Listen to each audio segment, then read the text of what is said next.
Hello વિદ્યાર્થી મિત્રો, તો આજે હું તમને છંદ યાદ રાખવાની એક ટ્રીક આપીશ કે પરીક્ષામાં તમારે 2 ગુણની અંદર જે છંદ પૂછાવાનો છે તો એ છંદ તમારે કઈ રીતે યાદ રાખવો. તો આ ટ્રીક તમે એકવાર જરૂર જોજો. તો ચાલો આપણે શરૂ કરીએ. તો છંદની અંદર છંદના 2 પ્રકાર છે. એક છે અક્ષરમેળ છંદ અને બીજું છે માત્રામેળ છંદ.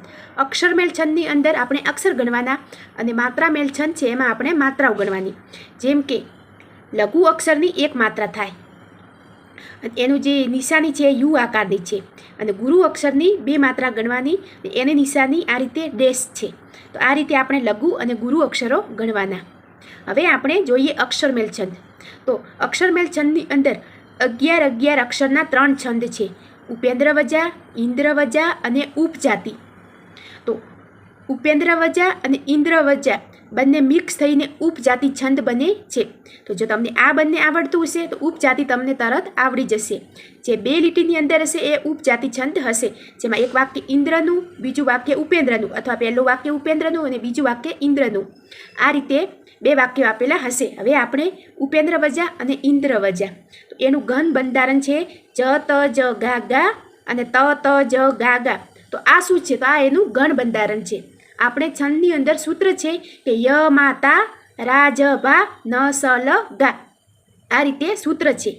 ય એટલે કે ય માતા, મા તારા, તારા જ, રા જ ભા, જ ભા ન, ભા ન સ, ન સ લ, સ લ ગા, લ એટલે લઘુ અક્ષર અને ગા એટલે ગુરુ અક્ષર. હવે આમાં ઇન્દ્ર મોટો છે, આપણે કઈ રીતે યાદ રાખવું કે ઇન્દ્ર મોટો છે? તો એમાં પહેલું આવશે ત એટલે કે તારા જ, એટલે કે પહેલો અક્ષર આવશે મોટો એટલે કે ગુરુ લઘુ. અને જ્યારે જ એ નાનો છે એટલે કે જ ભા ન, તમે પહેલો અક્ષર આવશે ગુરુ આવશે, લઘુ આવશે. તો આ રીતે તમારે યાદ રાખવાનું કે ઇન્દ્રમાં પહેલો અક્ષર મોટો અને ઉપેન્દ્રમાં પહેલો અક્ષર નાનો. તો આ થયા 11 અક્ષરના છંદ. હવે આપણે જોઈશું 12 અક્ષરના છંદ. તો 12 અક્ષરના ટોટલ 4 છંદ છે: ટોટક છંદ, વંશસ્થ છંદ, ઇન્દ્રવંશા અને ભૃજંગી. તો જે રીતે ટોટક તો 12 અક્ષર, તો એનું ગણ બંધારણ છે કે સ સ સ સ. આ તમને યાદ રહી જશે કે ટોટક તો સ સ સ અને ભૃજંગી તો ય ય ય. આપણે આ બંને યાદ રાખવાના. હવે વંશસ્થ, તો આમાં તમારે શું યાદ રાખવાનું કે વન સ જ યાદ રાખવાનું. જ એટલે આપણે ખબર છે કે જ ભા ન. તો આ રીતે તમારે યાદ રાખવાનું. અને ઇન્દ્ર, તો આપણે ઉપર પણ જોયું કે ઇન્દ્ર હંમેશા મોટો હોય, તો આમાં પણ આવશે ત ત જ ર, એટલે કે આમાં મોટો અક્ષર આવશે. અને આમાં વંશ જ યાદ રાખવાનું. જ ઉપરથી જ ત જ ર એટલે કે જ ભા ન. અને ઇન્દ્રવંશા, ઇન્દ્રમાં મોટો આવશે પહેલો, એટલે પહેલો અક્ષર આમાં આવશે લઘુ અક્ષર. તો આ રીતે તમારે 12 અક્ષરના છંદ યાદ રાખવાના. હવે આમાં 14 અક્ષરનો એક છંદ છે અને એક 15 અક્ષરનો છંદ છે.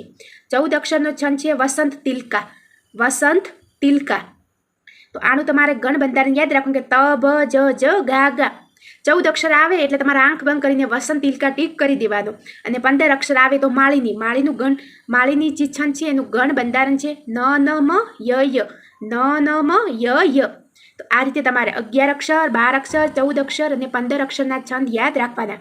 હવે આપણે આગળ છંદ જોઈએ.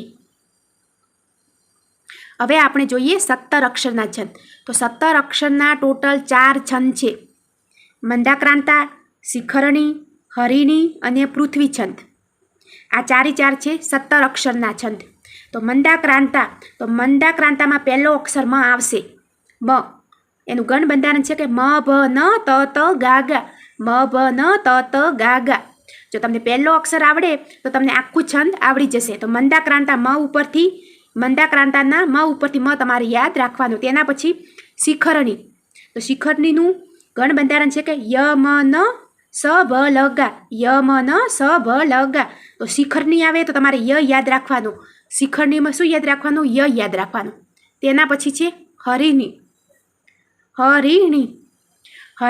એટલે કે ન સમરસ લગા, એટલે કે હરણની ન સમરસ લગા. હરણ એટલે કે હણા ઉપરથી તમારે ન યાદ રાખવાનું કે હરિણીમાં પહેલો અક્ષર આવશે ન. અને પૃથ્વી તો જસ ય લગા, એટલે કે પૃથ્વી ઉપર કેવા અલગ અલગ માણસો હોય એ જ રીતે તમારે યાદ રાખવાનું કે જેસે યે લોગ, જેસે યે લોગ, લોકને બદલે આપણે યાદ રાખવાનું લોગ, એટલે કે જેસે ય લોગ, એટલે કે પૃથ્વીનો પહેલો અક્ષર તમારે યાદ રાખવાનો જ. હવે આપણે આગળ જોઈએ કે 19 અક્ષર. 19 અક્ષરનો એક જ છંદ છે, તે છે શાર્દૂળ વિક્રીડિત. એનું ગણ બંધારણ છે કે મ સ જ સ ત ત ગા, એટલે કે માસી જસી તું તો ગા, માસી જસી તું તો ગા. આ રીતે તમારે યાદ રાખવાનું. તેના પછી સ્ત્રગધરા. તો સ્ત્રગધરા એનું અક્ષર છે 21. અહીંયા તમે જોઈ શકો છો સ્ત્રગધરા, રા એટલે કે 2 ને 1 દેખાય, એ જ રીતે તમારે 21 યાદ રાખવાનું. તો આનું ગણ બંધારણ છે કે મ ર ભ ન ય ય, એટલે કે મારો ભાણો યે, એટલે કે મારો ભાણો યે. આ રીતે તમારે યાદ રાખવાનું. હવે તમારે ખાસ ધ્યાન રાખવાનું કે આ જે શાર્દૂળ વિક્રીડિત છે એ તમને લખતા આવડવું જોઈએ. જો આમાં તમારે રિશ્વ દીર્ઘીમાં ભૂલ થશે તો તમારે ખોટો ગણાશે. તમારે ધ્યાન રાખવાનું કે શાર્દૂળમાં આ આવશે દીર્ઘ અને આ દીર્ઘ આવશે. આ 2 તમારે ખાસ યાદ રાખવાના. તેના પછી મનહર. તો મનહરના 21 અક્ષર છે અને અનુષ્ટુપના 32 અક્ષર છે. અનુષ્ટુપના 32 અક્ષર છે તો એમાં પહેલા વાક્યમાં 8, બીજા વાક્યમાં 8, ત્રીજા વાક્યમાં 8 અને ચોથા વાક્યમાં 8. એ રીતે 8 અક્ષરો આપેલા હશે તો એ હશે અનુષ્ટુપ છંદ. હવે આપણે માત્રામેલ છંદ જોઈએ. માત્રામેલ છંદ એમાં સૌથી પહેલું છે 15 માત્રાવાળું ચોપાઈ. ચોપાઈની અંદર જ 15 લખેલું આવે તો તમારે યાદ રાખવાનું ચોપાઈ એટલે કે 15 માત્રા. એના અંદર 4 ચરણ હશે. છંદ આવે અને એમાં જો અલ્પ વિરામ કરીને ચરણ આવે તો તમારે સૌથી પહેલાં એની માત્રા ગણવાની.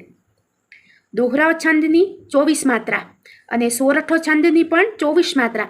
હવે આ બંનેની 24 માત્રા છે તો બંને આપણે કઈ રીતે યાદ રાખવાનું? જો પહેલા વાક્યમાં 13 અક્ષર અને બીજામાં 11 હોય તો એને કહેવાનું દોહરો છંદ. અને સોરઠો આનું ઊંધું, એટલે કે પહેલા વાક્યમાં 11 અક્ષર અને બીજા વાક્યમાં 13 અક્ષર તો એ કહેવાશે સોરઠો છંદ. તેના પછી હરિગીત એ 28 માત્રાવાળું. હરિગીત 28 માત્રાવાળું. સવૈયા તો 31 કે 32 માત્રા. સવૈયા 31 કે 32 માત્રા. અને ઝૂલણા એટલે કે 37 માત્રા. ઝૂલણાની કેટલી? 37 માત્રા. અને રોળાની 24 માત્રા. રોળાની કેટલી? 24 માત્રા. મિત્રો હવે ખાસ એક વાક્ય યાદ રાખજો કે જો ચોપાઈ છંદનો સૌથી વધારે ઉપયોગ કોને કર્યો તો એમાં આવશે અખો. કોણ આવશે? ચોપાઈમાં આવશે અખો. અને નરસિંહ મહેતાનો પ્રિય છંદ તો એ આવશે ઝૂલણા. નરસિંહ મહેતાનો પ્રિય છંદ તો ઝૂલણા. અને હરિગીતમાં આવશે કલાપી. જો તમારે ગુજરાતીવાળાને પૂછાય કે ચોપાઈ છંદનો સૌથી વધારે ઉપયોગ કયા કવિએ કર્યો તો અખાએ કર્યો. હરિગીત તો કલાપી અને નરસિંહ મહેતાનો પ્રિય છંદ તો ઝૂલણા. જો નરસિંહ મહેતાનું કોઈ પણ વાક્ય આપેલું હોય જેમ કે વૈષ્ણવ વચન તો તેને કહીએ તો તેમાં તમારે આંખ બંધ કરીને ઝૂલણા લખી દેવાનું. તો મિત્રો તમને મારો વિડીયો કેવો લાગ્યો તે મને કોમેન્ટ બોક્સમાં જણાવજો. અને જો તમારે અલંકારની પણ આ જ રીતે શોર્ટ ટ્રીક જોઈએ તો મને કોમેન્ટ બોક્સમાં જણાવજો. અને તમારા મિત્રોને પણ આ વિડીયો શેર કરજો.